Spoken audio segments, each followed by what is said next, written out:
ಬಹುನಿರೀಕ್ಷೆಯ ಪುಷ್ಪ 2 cinema December 5ಕ್ಕೆ ಭರ್ಜರಿಯಾಗಿ release ಆಗ್ತಿರುವಂತ ವಿಚಾರ ನಿಮ್ಗೆ ಗೊತ್ತೇ ಇದೆ. ಇವತ್ತು ಮಧ್ಯರಾತ್ರಿಯಿಂದಲೇ ಸಾಕಷ್ಟು ಸಂಖ್ಯೆಯಲ್ಲಿ ಅಭಿಮಾನಿಗಳು ಸಿನಿಮಾವನ್ನ ನೋಡಬೇಕು ಅಂತ ಹೇಳಿ ತುಂಬಾನೇ ಕುತೂಹಲದಿಂದ ಕಾಯ್ತಾ ಇದ್ದಾರೆ. ನಿಮ್ಗೆ ಗೊತ್ತೇ ಇದೆ, ಪುಷ್ಪ 2 ಅಂತ ಬಂದಾಗ ಎಲ್ಲೆಡೆ ಹೋಗಿ ಪ್ರಮೋಷನ್ ಅಲ್ಲಿ ತೊಡಗಿಸಿಕೊಂಡ್ರು. ಆದ್ರೆ ಕರ್ನಾಟಕಕ್ಕೆ ಬಂದಿಲ್ಲ, ಕರ್ನಾಟಕದಲ್ಲಿ ಅಲ್ಲೂ ಅರ್ಜುನ್ ಅಂಡ್ ಟೀಮ್ ಪ್ರಮೋಷನ್ ಮಾಡಿಲ್ಲ ಅನ್ನೋ ಒಂದು ಮಾತುಗಳು ಕೂಡ ಕೇಳಿ ಬರ್ತಾ ಇದೆ. ಜನರು ಕೂಡ ಕೆಲವರು ಸಿಟ್ಟನ್ನ ಹೊರ ಹಾಕ್ತಾ ಇದ್ದಾರೆ. ಕನ್ನಡತಿ ರಶ್ಮಿಕಾ ಮಂದಣ್ಣ ಅಂತ ಬಂದ್ರೆ ಆಕೆ ಕೂಡ ಕನ್ನಡತಿ, ಈಗ ಶ್ರೀಲೀಲಾ ಅಂತ ಬಂದ್ರು ಆಕೆಯೂ ಕೂಡ ಕನ್ನಡದ ಬೆಂಗಳೂರಿನಲ್ಲೇ ಹುಟ್ಟು ಬೆಳೆದಂತ ಹುಡುಗಿ. ಆದ್ರೂ ಬಂದು ಬೆಂಗಳೂರಿನಲ್ಲಿ ಒಂದು ಪ್ರಮೋಷನ್ ಮಾಡಬಹುದಿತ್ತು. ಜೊತೆಗೆ ಕನ್ನಡ ಸಿನಿಮಾಗಳನ್ನ ಸೈಡ್ಗಿಟ್ಟು ಪುಷ್ಪ 2ಗೆ ಆಲ್ರೆಡಿ ಮಲ್ಟಿಪ್ಲೆಕ್ಸ್ ಆಗಿರ್ಬೋದು, ಥಿಯೇಟರ್ಗಳಲ್ಲಿ ಜಾಗ ಕೂಡ ಸಿಕ್ಕಿದೆ. ಇಲ್ಲೇ ಜಾಸ್ತಿ ರೆವಿನ್ಯೂ ಕೂಡ ಜನರೇಟ್ ಆಗುವಂತಹ ಒಂದು ಕ್ಷೇತ್ರ ಅಂತಾನೂ ಹೇಳ್ಬಹುದು ಬೆಂಗಳೂರನ್ನ. ಆದ್ರೆ ಇಲ್ಲಿ ಬಂದಿಲ್ಲ, ಪ್ರಮೋಷನ್ ಮಾಡಿಲ್ಲ ಅನ್ನೋ ಬೇಸರದ ನಡುವೆ ಅಭಿಮಾನಿಗಳು ಕೂಡ ಬಂದು ಟಿಕೆಟ್ಗಳನ್ನು ತೆಗೆದುಕೊಳ್ತಾ ಇದ್ದಾರೆ.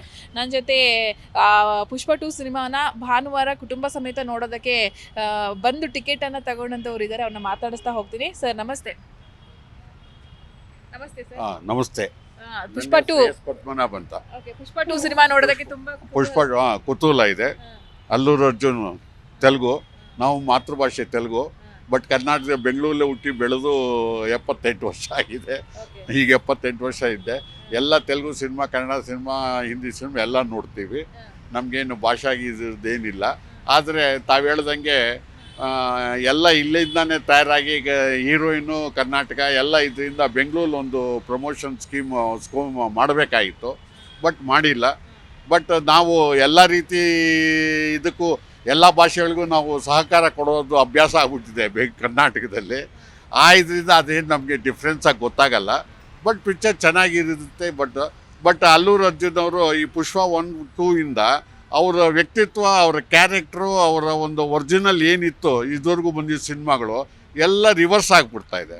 ಈಗ ಅವರೊಬ್ಬರೇ ಗಡ್ಡ ನೀಡೋದಲ್ಲದೆ ಹಿಂದೆ ಇರೋ 50 ಜನ 100 ಜನನೂ ಅದೇ ಥರ ಆಗಿಬಿಟ್ಟಿದ್ದಾರೆ. ಆ ಥರ ಕ್ವಾಲಿಟಿ ಯಾಕೆ ಎನ್ಕರೇಜ್ ಮಾಡ್ತಿದ್ದಾರೆ? ಈ ಥರ ಸ್ಮಗ್ಲಿಂಗ್ ಆ್ಯಕ್ಟಿವಿಟೀಸ್ ಬೇಸ್ ಮೇಲೆ ಸ್ಟೋರಿಗಳು ತಗೊಂಡು ಜನಕ್ಕೆ ಏನು ಮೆಸೇಜ್ ಕೊಡಬೇಕು ಅಂತ ಹೋಗ್ತಿದ್ದಾರೆ, ಅರ್ಥ ಆಗ್ತಾ ಇಲ್ಲ. ಅವರ ಆ್ಯಕ್ಟಿಂಗ್ ಇರ್ಬೋದು, ಅವರ ಡೈರೆಕ್ಷನ್ ಇರ್ಬೋದು. ಬಟ್ ಒಂದು ಸಿನಿಮಾ ಅಂದರೆ ಮೊದಲು ಒಂದು ಮೆಸೇಜ್ ಇತ್ತು, ಕೊನೆಯಲ್ಲಿ ಈ ಮೆಸೇಜ್ ಕೊಡೋದಕ್ಕೆ ಆ ಮೆಸೇಜನ್ನು ಇಟ್ಕೊಂಡು ಮಾಡ್ತಿದ್ರು ಕನ್ನಡ ತೆಲುಗು ಸಿನಿಮಾಗಳಲ್ಲಿ, ಹಿಂದಿ ಆಗಲಿ. ಈಗ ಅವೆಲ್ಲ ಹೋಗ್ಬಿಟ್ಟಿದೆ. ಅದು ಯಾಕೆ ಆ ಥರ ವೇಷಭೂಷಣ ಗಡ್ಡ ಗಿಡ್ಡ ಎಲ್ಲ ಬಿಟ್ಟು ಕಲಿಯುಗದ ರಾಕ್ಷಸ ಥರ ರೋಲ್ ಯಾಕೆ ಮಾಡಬೇಕು ಗೊತ್ತಾಗ್ತಿಲ್ಲ.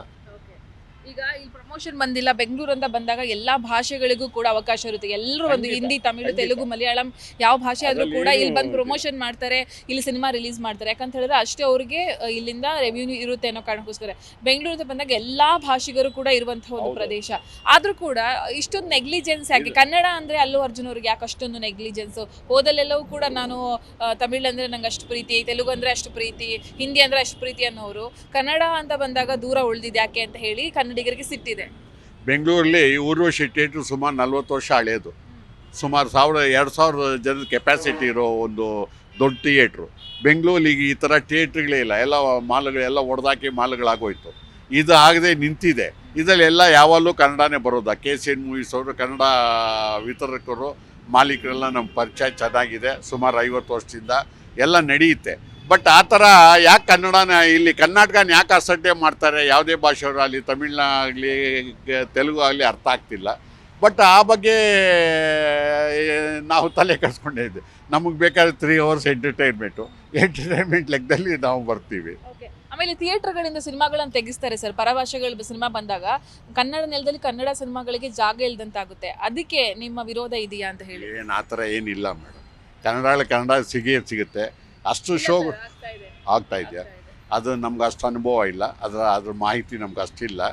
ಬಟ್ ಇದುವರೆಗೂ ನಡೆದಿದ್ದಲ್ಲೂ ಕನ್ನಡ ಇದು ಏರಿಯಾ ಸಂಘಗಳು ಅವರೆಲ್ಲ ಇರೋರು ಪ್ರಮೋಟ್ ಮಾಡ್ತಾನೆ ಇರ್ತಾರೆ, ಎಲ್ಲ ಆಗ್ತಾನೆ ಇರ್ತಾರೆ. ಈಗ ತಾನೇ ಎಲ್ಲ ತೆಗೆದ್ರು ಇದ್ದಿದ್ದು. ಬಟ್ ಪುಷ್ಪಗೇನು ಇನ್ನೂ ಅರೇಂಜ್ಮೆಂಟ್ಸ್ ಏನು ಆಗ್ತಾ ಇದ್ದಂಗೆ ಕಾಣಲಿಲ್ಲ ಇಲ್ಲಿ. ಇದರಲ್ಲೇ ಗೊತ್ತಾಗುತ್ತೆ ಸ್ವಲ್ಪ ನೆಗ್ಲಿಜೆನ್ಸಿ ಮಾಡಿದ್ದಾರೆ ಅಂತ. ಆ್ಯಸ್ ಯೂಶಲ್ ರೇಟ್ ಜಾಸ್ತಿ ಯಾಕೆ ಕೊಡಬೇಕು ಅಂತ ಸೋಮವಾರ ಕೇಳಿದೆ.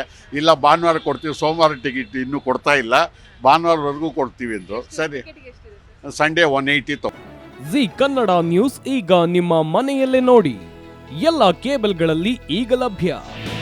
ನಿಮ್ಮ ನೆಚ್ಚಿನ ಜೀ ಕನ್ನಡ ನ್ಯೂಸ್ ಈಗ ಸನ್ ಡೈರೆಕ್ಟ್ ನಲ್ಲಿ number 292, Tata play number 1664, Jio TV number 1334, NXT digital number 30, in cable number 30, city networks 51, U digital number 162, GTPL number 17, Rockline telecommunications number 42, Shri Basaveshwara cable number 168, rural cable network 60, Vinayaka digital 57, Abhishek cable 821, city channel 53, Siddeshwara cable network 57, V4 digital Infotech 628, Surya digital networks 53, Gajanan digital number 836, Malnad Infotech private limited number